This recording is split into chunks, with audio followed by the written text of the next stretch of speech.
was that there were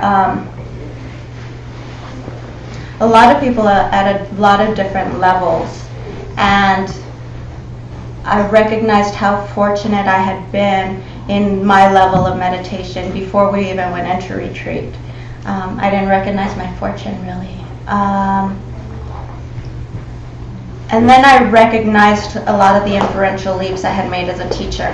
You know, not ever really giving the basics, super basics, and I mean, I did, but you know what? I didn't understand them because I didn't need them that way. And they weren't even taught to us that way because I don't believe my teachers needed them that way.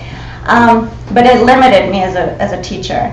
And so I thought about it long and hard, and I prayed long and hard for the skills to teach everybody, no matter where they were starting. And I came out, and I actually had some Alan Wallace books in retreat, 2 of them, and I read, they were like, I didn't read all the time, but there was times that towards the end that I was reading, and it was his books. And then I come out and I find out he's doing all this really incredible work. And I listened. I mean, it's not like I didn't know him before, but I listened. And I'm like, this dude's a real deal. You know, he's a hardcore meditator. But not only that, he has what I don't. You know, he has that know-how of bringing people from whatever level, from the very beginning on up, and he breaks it down even to why do you count. You know, I don't know how many of you like have meditated for a while, just so I know. Okay, yeah, so you may have come across the, like, you know, watch your breath, count to 10, you know, that bit. I never understood why, and I never understood how, really. And so he breaks down to the science of those things, and you start understanding why that's a good training skill to have. They're like training wheels for the mind when you're trying to create focus. So I recognized how special he was, and then a friend and I decided that we were going to try to do a project for people with post-traumatic stress disorder, and we wanted to bring in like meditation, but how do you do that? What do you teach? And we found Alan Wallace's Cultivating Emotional Balance, and I listened to it, and all I could think was, God, if that's all I could do for the rest of my life, that would be a worthwhile life. You know, if I could teach people how to be balanced, how to be happy, how to have enough peace of mind so that when they sit on the cushion, they could go wherever they want to go. You know, that's a good life. That's a worthwhile life. And so that's what this is. That's the beginning of this. Like I said, there's a lot of content, and I'm only really going to speak for a couple of hours, not even that today. So I'm just going to set up the framework for it. And then at a different point, we'll come back and we'll do a proper seminar, filling it in, maybe even retreat style, I don't know, we'll see. But it's good stuff. So, cultivating emotional balance. I mean, we all know what it means to be imbalanced, right? We know when we're just off. You know, you wake up, and what do we say, like waking up on the wrong side of the bed? You know, you're just off. There's no reason. Sometimes there's no reason on the outside, or sometimes we make reasons on the outside about why we're not just 100%. Some of us feel that way and jump back very quickly, and some of us get stuck. And then sometimes we get stuck, and sometimes we don't. It's not like you're one way or the other all the time. So why do we get stuck? And how do you get unstuck?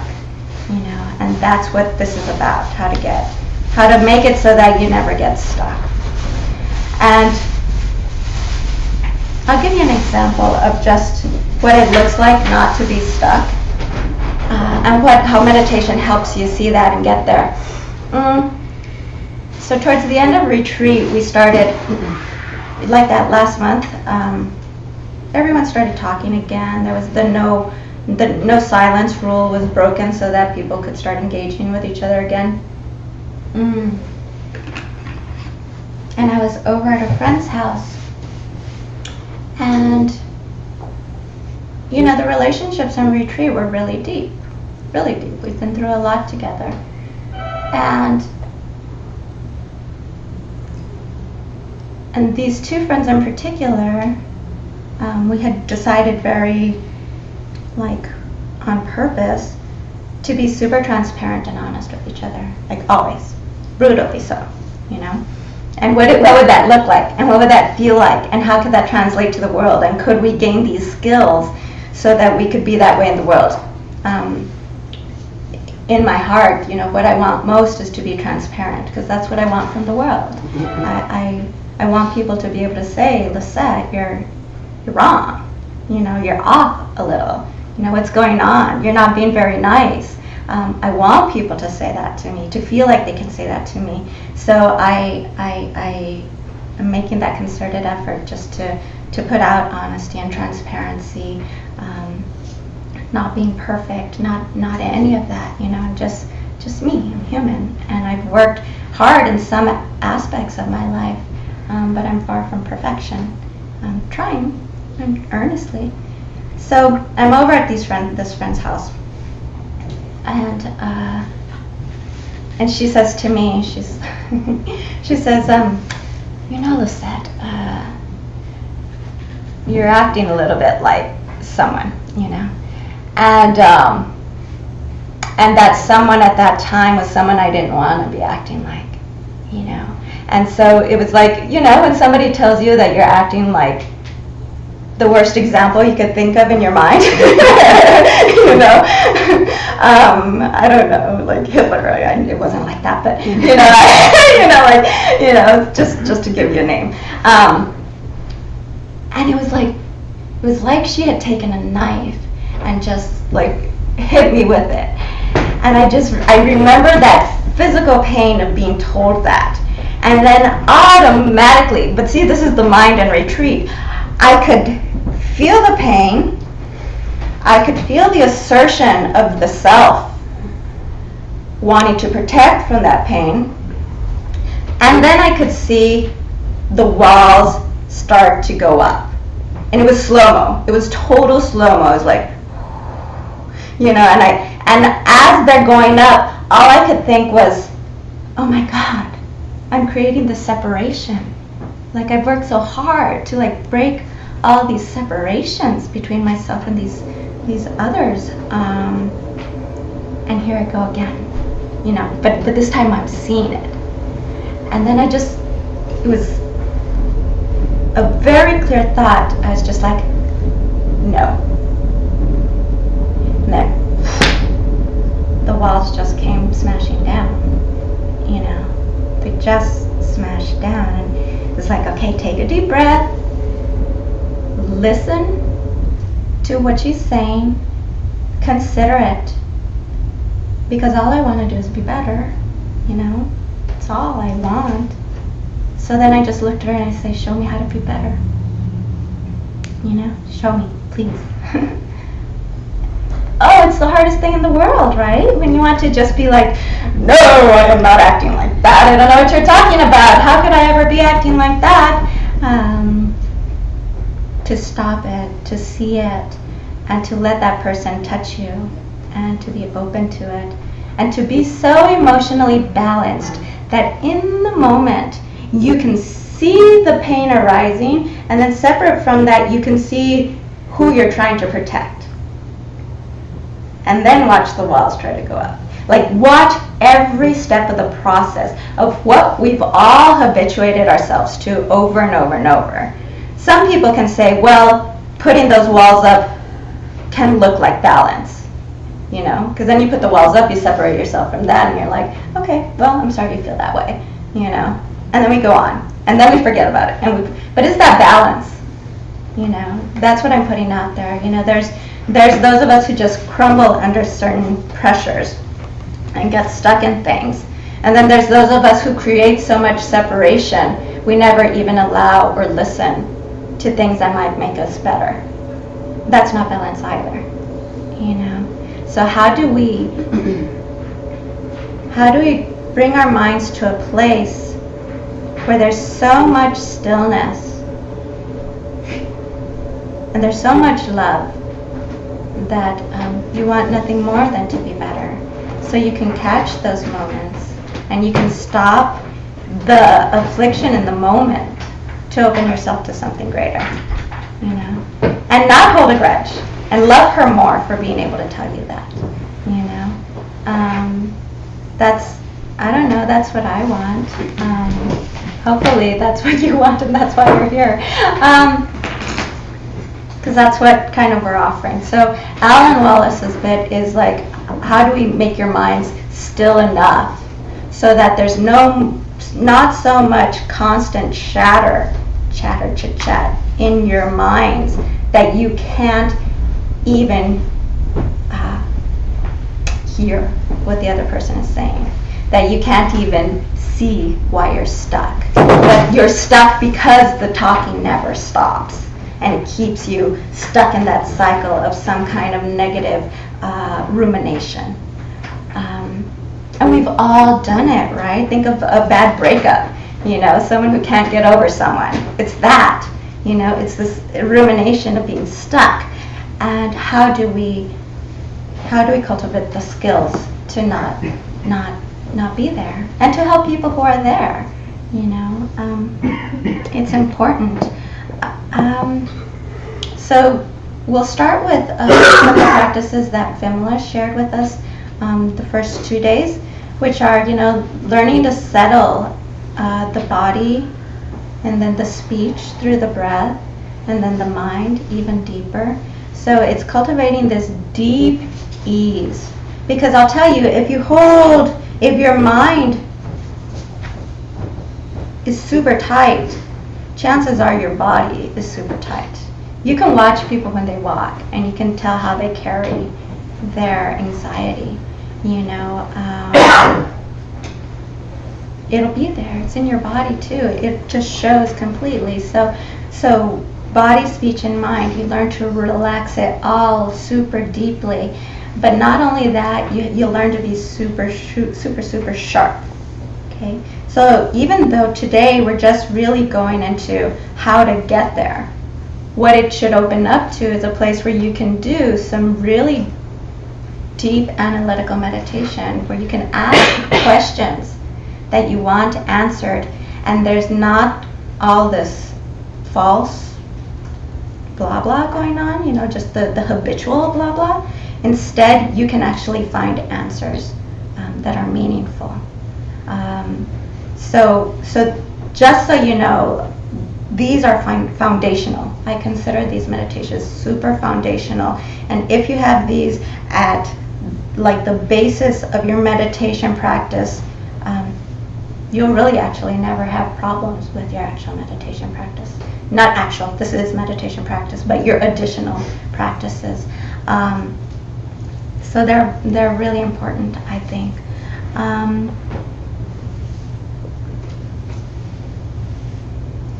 And just to be clear, you know, cultivating emotional balance doesn't mean that you're like Spock and you don't have emotions, or that they're super dulled, or that they're super strong, or that, you know, or that you just don't have them, you know. That's not it. It's more about, can you have it arise, acknowledge it, and with a clear mind, decide if it's something worthy to pursue, and then know how to pursue it in a clear state of mind. You see a big difference, right?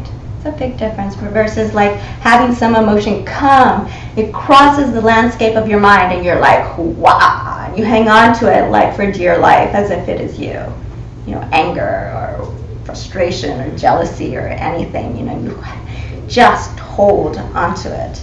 You're not asking why, you're not asking what you should learn, you're not asking what you should change, you're just holding, you know, and we do it. We do that, so it won't be that you stop feeling. That's not the point. I don't want, and it's not that you're always happy either. It's not like, imagine a friend of mine lives across the street from where the World Trade Centers were, the old ones, and literally right in front, and the front wall was all glass looking over there. And so when they went down, that wall just shattered inward. So I used to stand there when they rebuilt it, and there was just a hole after. I used to stand there and think, like,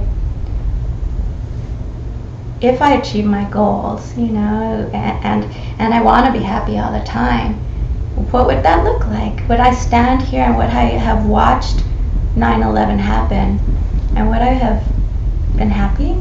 Like, would I have still been happy in that moment? That would be crazy, right? That would just be a little weird. So it's not that we don't feel an emotion. I don't think that that would be the case. I think you would feel like deep, sincere compassion and fear and everything in the moment. But can you then slow it down?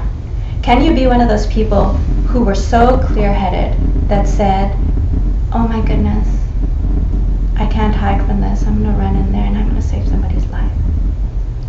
Oh, that's clarity. That's clarity. What beautiful teaching that what would arise in their hearts was compassion in that moment. Not run and flee. Compassion. Oh, that's what I want. That's what I want to be like. So we have to train ourselves. And for some people this comes more easily than others, but it's completely trainable. And that's why we're here. That's why we're here today. So it's about emotional resilience, right? Not getting caught in the grip of an emotion. And I love that. Not getting caught in the grip of an emotion. Like I said that it passes and you grab onto it. But getting caught in the grip of it is more like this mental image of this hawk flying by, and he swoops down into the stream and he picks up a fish from the stream and he drives off, he flies off. What are the chances of that fish getting away? Pretty darn slim. Pretty darn slim. So how do we not become that fish? How do we not get caught in that grip?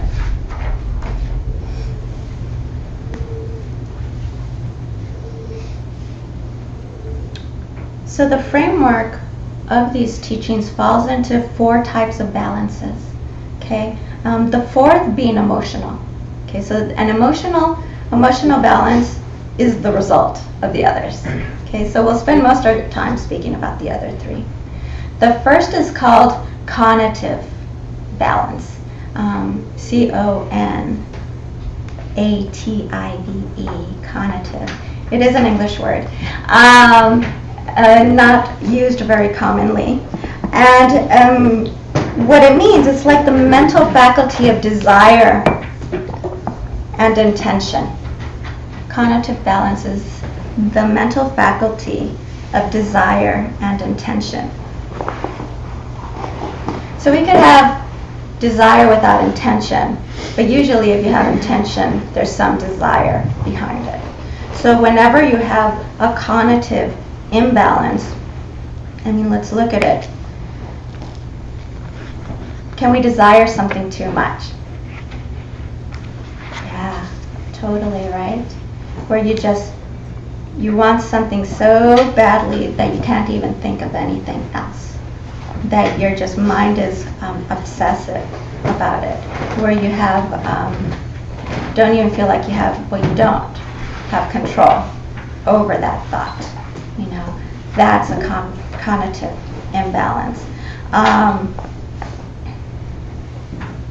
It could also fall to the other way, where you become listless and apathetic. You kind of find this with people who tend to be depressive. What am I doing? What am I supposed to be doing? I don't know. don't know why I'm here. I don't know where I'm going. You know, I don't know that I'm useful. So you can see how even getting stuck in that thought is damaging, right? Because then you are stuck, and then you can't help people,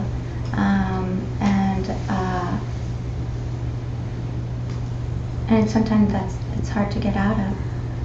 So, I mean, that's why you're here. You know, what motivated you to even come here today? You know, there's some kind of cognitive balance there that said, you know, for some reason on my precious Saturday morning after this difficult week of work, what I'm going to do with my day and what's important is to sit and talk about how to be even more balanced, you know, how to be in such a good place emotionally that I can bounce back no matter what comes at me and still know where I'm headed, you know, still know where I'm headed, not lose my vision of where I'm supposed to be, no matter how hard the knocks are. That's what because the knocks will come. I'll tell you, they'll come. And, you know, Alan says that you can go ahead and think, like, if your life is great right now, congratulations. And it's a nice time to start thinking about when it's going to end, because it does. You know, the best of it does. Your beauty fades, the best relationships end, even if it's by death or some other kind of separation. You know, everything is so impermanent, you know. And you never know what's around the corner. You never know. That's another reason why these practices are so important. And why watching your mind becomes more important. Every thought that crosses your mind makes an imprint, you know. And if it's true, and I'm not saying it is, you'll have to decide for yourself, if it is true that what you do and what you think creates the impression and therefore drives what you see in the future, wow, that's scary, right? Think of every thought that crosses your mind. If that's creating something, whew, you know, yeah, it can get super scary. And it's a process that only as you get deeper in meditation can you start watching and slowing down and being more vigilant of, and having the tools and the desire to reach balance is what's going to help. Sometimes I think we're doing the same things. It's not like this is so separate from every other practice that you do, but just talking about it and putting it in that particular framework about seeking balance in this way creates the causes for it. You know, it's kind of like you can be an awesome, nice person, but if all of a sudden you start taking into consideration what your actions are and start looking at the person differently, start looking at yourself differently, and start looking at the deed differently, you can make the power of that very same action supercharged. You know, it's that same thing. It's like you're already working on balance without even knowing it, but if you put it in that framework, the result will be stronger. And maybe that'll be the result you get. Maybe you haven't even thought about seeking cognitive balance in your life, you know, and all of a sudden here you are, we're talking about it.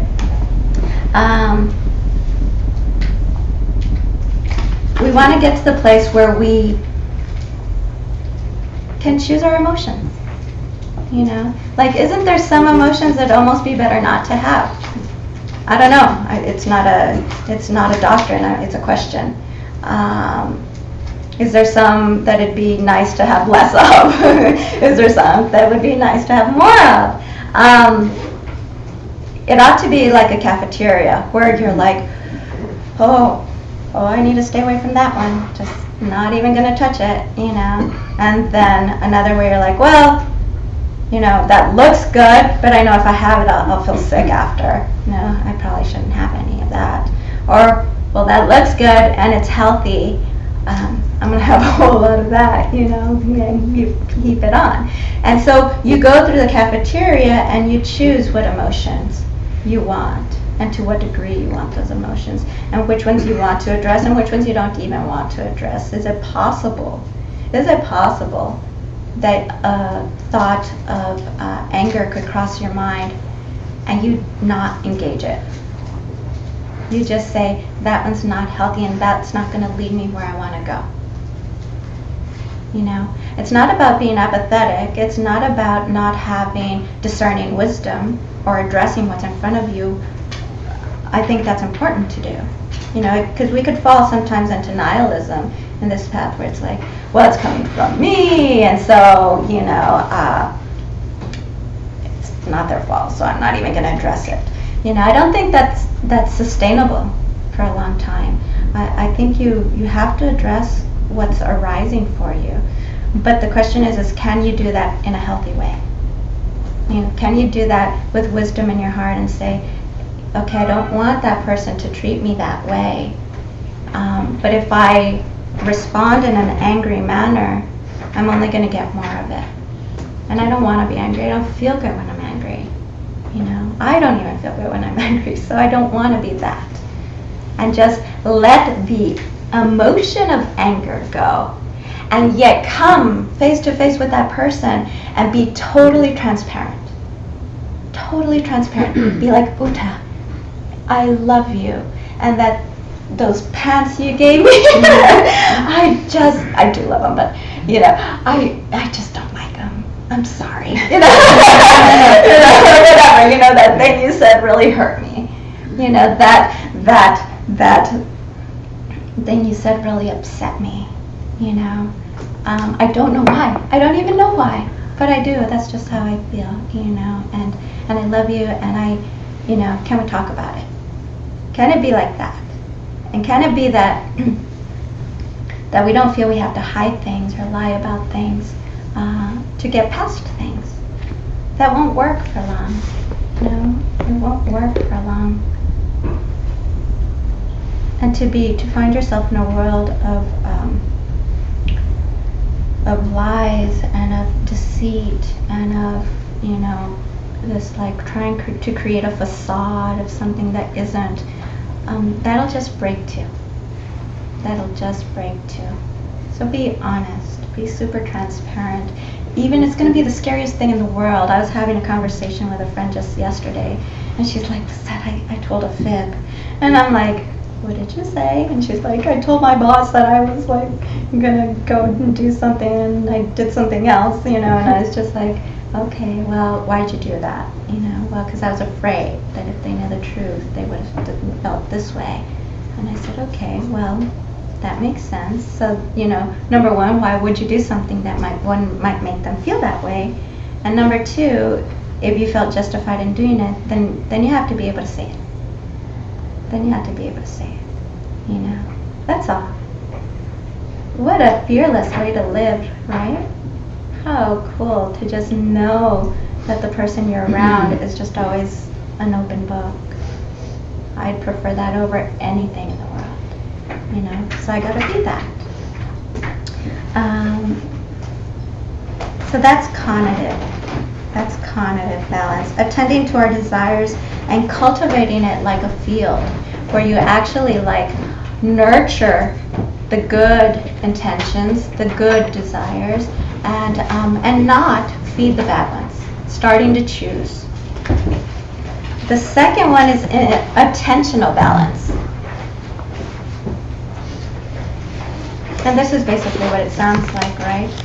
We know what it's like to be attentionally imbalanced. And it's called ADHD, right? It's called attention, what is it called? Deficit hyperactivity disorder. And it's such a common thing now, right? I mean, it's rare to find a child that's not a Ritalin these days. How scary is that? I mean, and it's something to say about our society, right? Like, are we so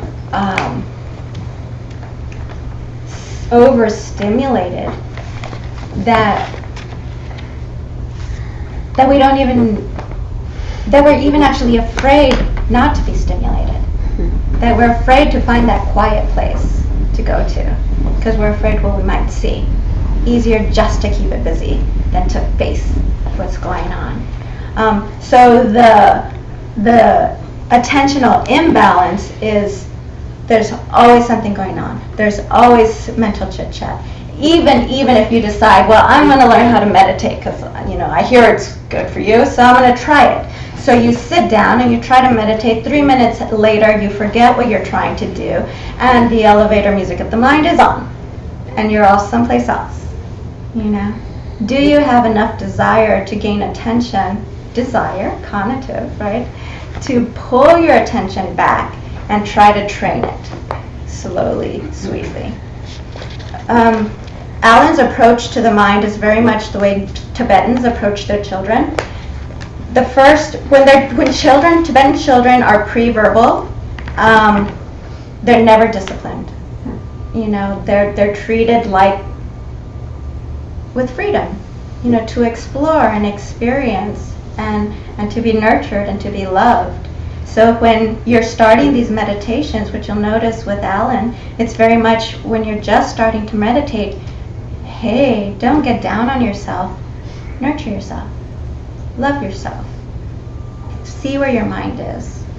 Sweetly, quietly pull it back, And then once a child becomes verbal, then the discipline comes in. So first, in his system, the systems he teaches, you learn to relax, you learn to pull back very sweetly, very nicely, and then afterwards it's like that's when what the first Panchen Lama was talking about, like become like a swordsman that just chops off the head of any distraction that comes. That's where that part would come in. There comes a point when you do have to practice that with your mind, where you're like, no, I'm serious now. Okay, I'm serious. This is what we're going to learn. It's like a dog learning tricks.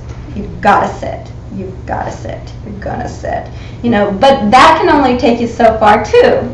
See, like anything in life, there's all these levels. Because, I went into retreat with this, like, shamatha or bust attitude.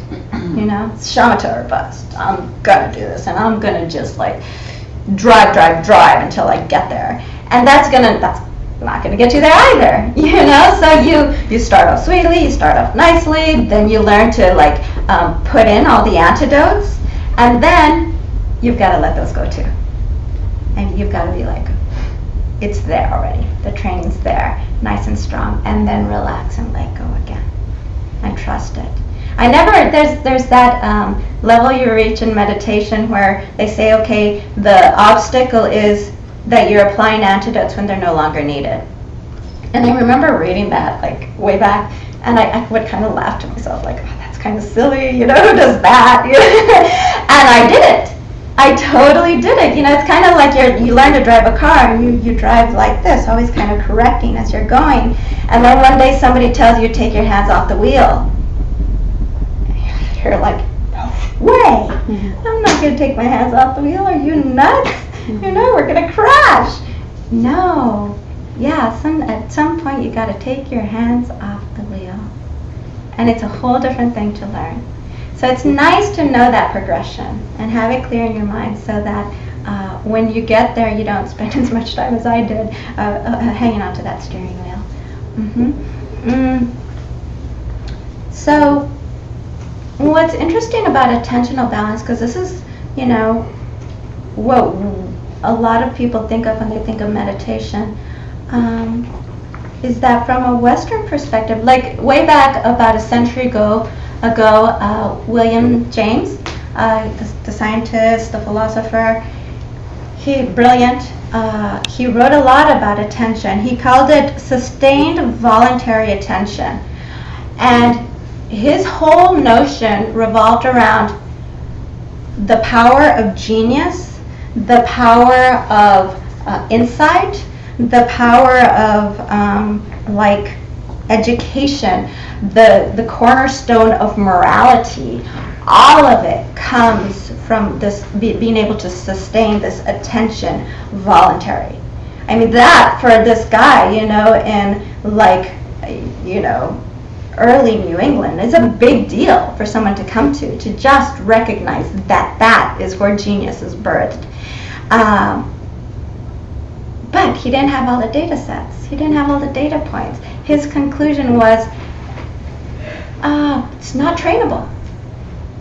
You got it or you're not. You're short or you're tall. You know, you're scattered or you're not. You know, them's the breaks. You know? Oh my goodness. Oh my goodness, if that was the case, then we could all go home right now, right? But this day and age, it's different. Researchers are saying different things. They're finding different things. And still, there are researchers that are saying, you know, you can't watch the thoughts of the mind. You know, there are different ones touting different things, and it's only because they don't have the data points. And some of the data points are really difficult to gather, but they're getting closer. They're getting closer. William James actually, he met Yogananda, Swami Yogananda, at Harvard when Yogi Swami Yogananda came to the U.S. And William James wrote in his diary, he wrote, wow, this guy's got something, you know, he's got this peace and tranquility and this ease that I've never seen before. I gotta kind of check this guy out. And then he totally forgot about it. You know, talk about attention deficit. You know, like he totally forgot about it. And it just, to me, is kind of like, it exemplifies this, some attitudes that we take where we don't always recognize wisdom, you know, where you could look at the entire civilization, like the Indian civilization, and just not see that they have been cultivating this practice of attention for thousands of years. You know, like India is the queen of samadhi. You know, that's where all the treasures are from. You know, and he couldn't see it. He couldn't recognize it. But thank goodness we're different now. You know, and back then Indians were considered like pre-scientific. You know, which is a way of saying like they don't know squat, basically. And we don't know squat. You know, it's the truth of it. And you know, it's kind of like we still do it, right? I mean, I try to think, oh, you know, we're in a world like beyond racism, and I've myself experienced some, but it's been years because the world is getting better. It's so much more accepting, but we still have these little notions in our minds, and we got to be quick to catch them because they're just habitual. They're just a habit, you know. So long as we recognize they don't have any true valence, I think it's good.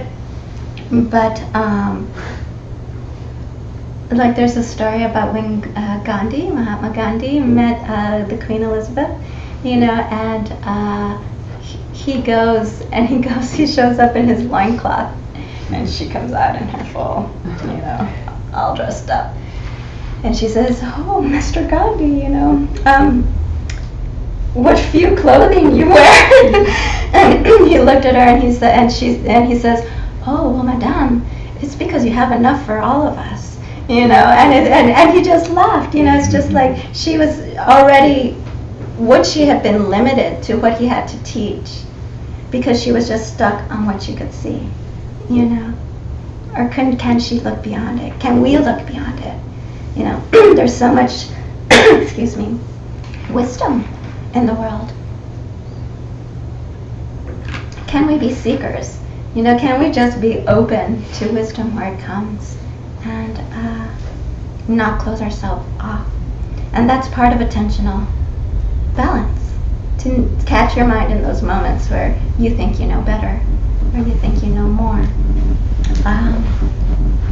And then attentional, you can also be so tight on attention that it throws you back out, right? We've all known that, where you focus, and you get super tight on a point, and then bing, it's like a rubber band that just finally like shoots back. You know, that's when you're just taking your mind too far. So you've got to know that balance, and it takes practice to find it, that balance between being a little too tight and too loose. The next one is cognitive balance.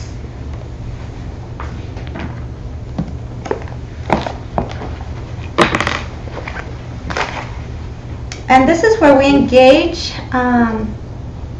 with our objects and what we're open to receiving what is coming at us versus like just applying a story and not getting beyond it.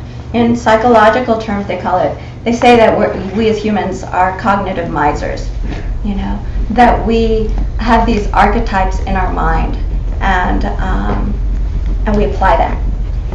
And we don't look much beyond them because we think we know the story, you know. So it's, I have a great example from, I used to be a trial consultant, and we were picking a jury for this one trial.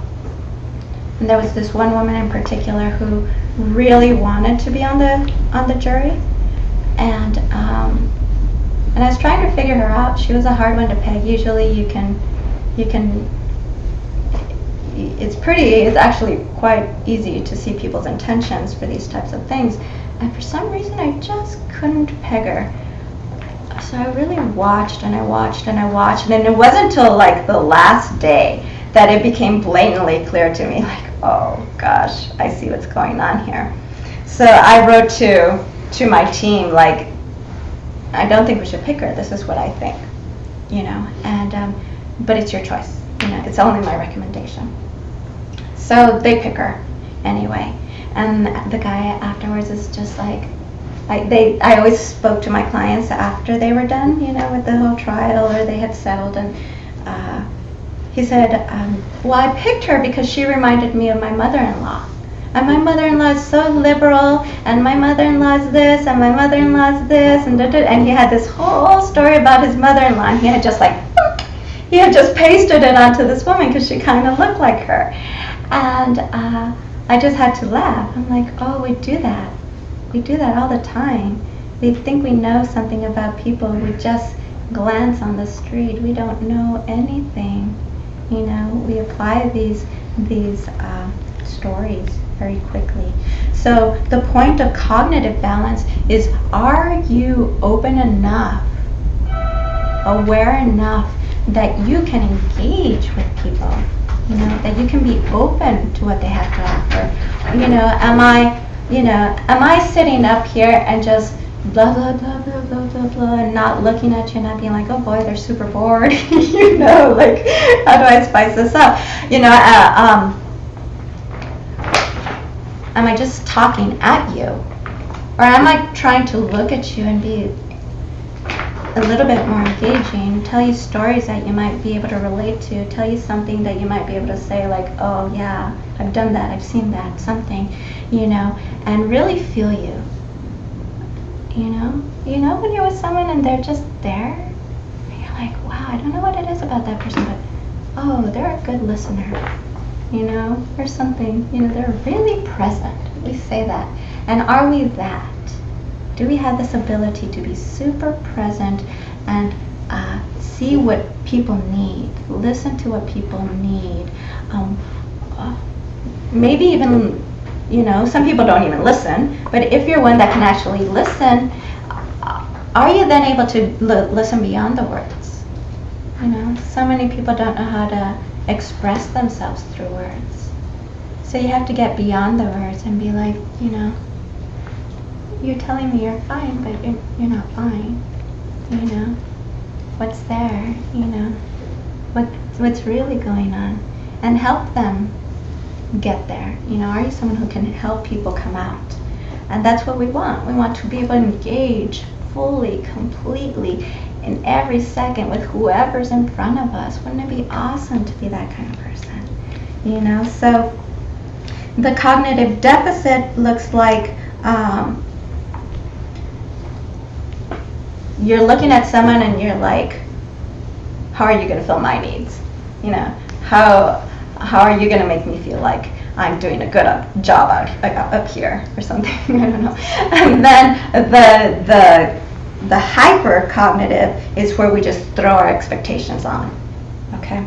And the stories on, the archetypes on, and we don't even want to look beyond that because we're cognitive misers and we're lazy. So it's easier just to throw a story on and to move on, You know, that's kind of the imbalance side of that, versus the balance where you can actually meet the real deal, or at least try to.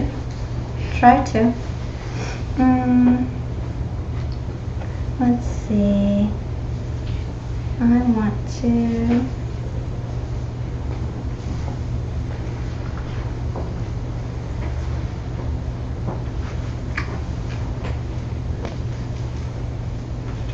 The most seminal thing to keep in mind, the seminal aspect of this is the conative balance. You know, you have to think that this is a process that builds on itself. The better you get at conative balance, the better your attentional balance will get. The better your attentional balance gets, the better your cognitive balance gets. The better your cognitive balance gets, the better your emotional balance gets. If one of those is off, the emotions will always peek through. It'll always kind of fall apart at the emotion level. I know like people like this for sure. I've been this person probably, you know, where it's just maybe your intentions have gone astray. Maybe they become a little less clear in your mind. You know, I mean, think about it in 3-year retreat, where all you're doing is you're alone in a cabin, meditating many hours a day. You know, you've got to be darn strong in the conative balance. You have to know why you're there. If you forget why you're there, if it becomes a little cloudy while you're there, then what's the point, right? Then you sit, maybe your attention gets a little stronger, maybe it gets a little better, and then at the end of the day, maybe you find you're so tired that you get grumpy and a little depressed or something, you know? If your days are going like that, it's because there's probably on the conative level you're not clear.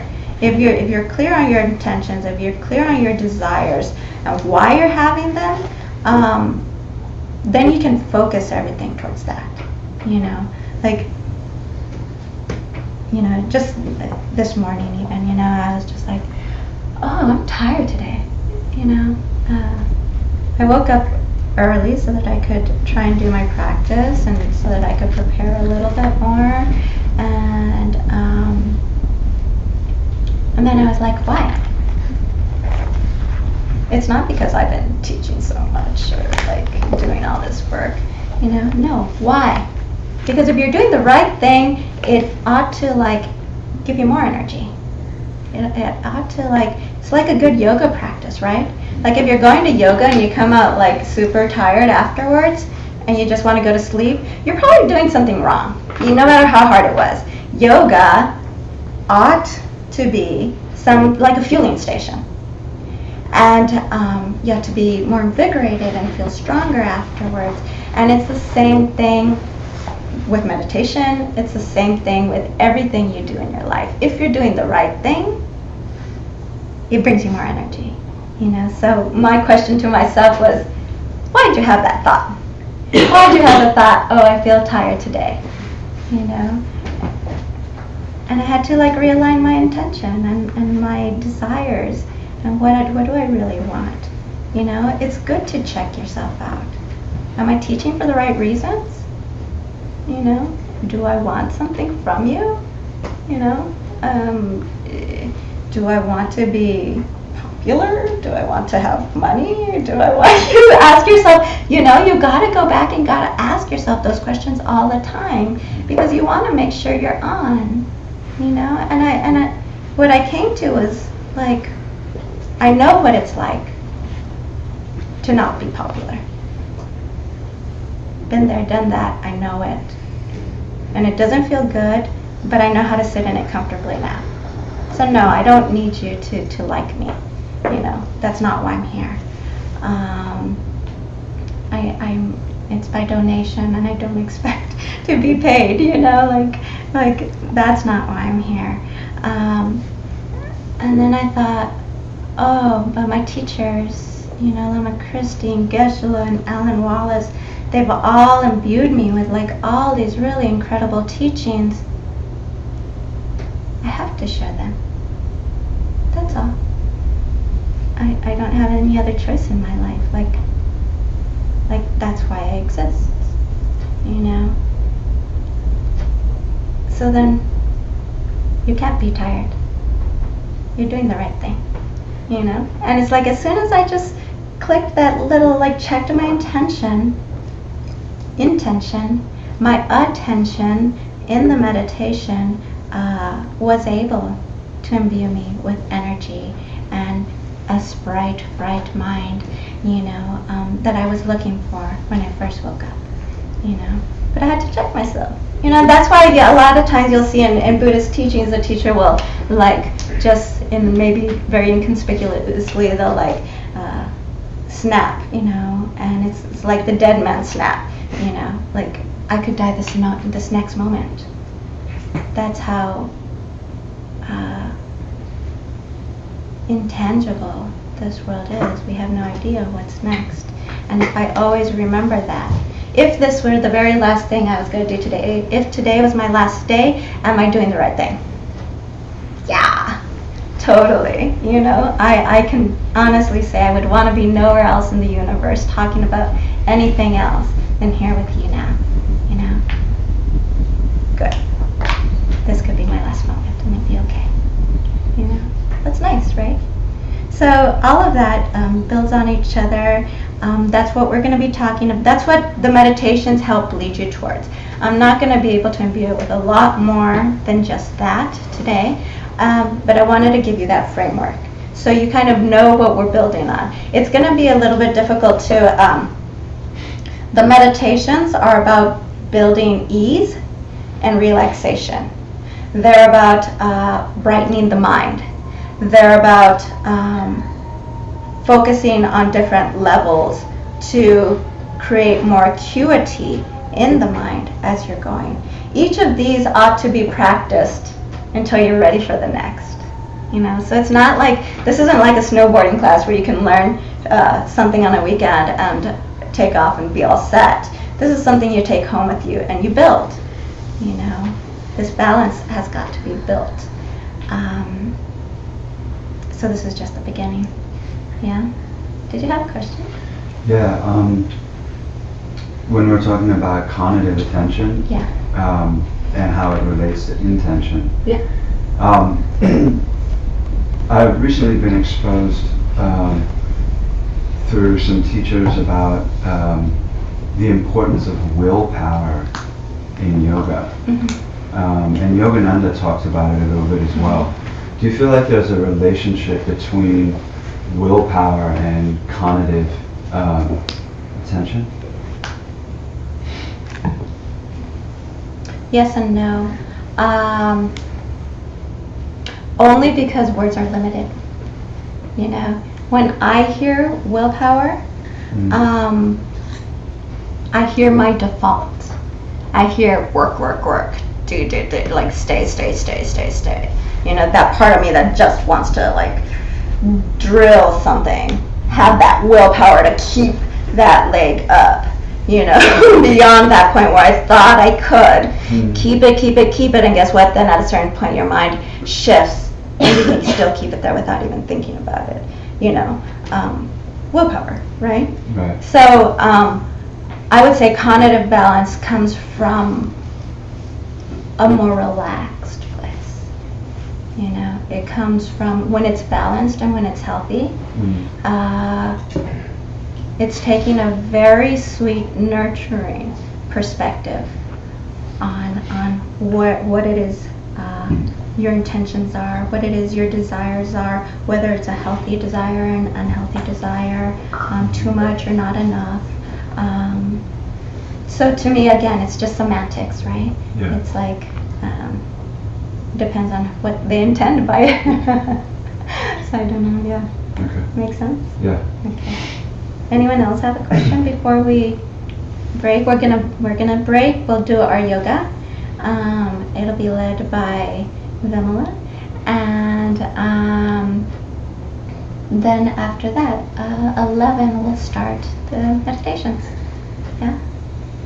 Okay, good. Thank you.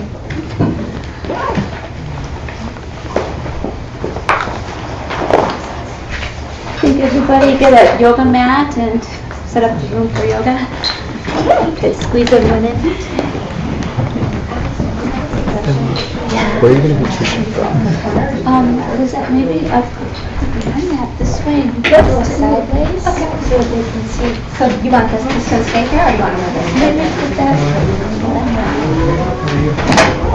Yeah. How do you want this set up? I just get rid of the cushions away. Yeah. Okay, we're going to put our cushions away behind the red curtain for the yoga, and it'll be the yoga mat. There's some in here, and I can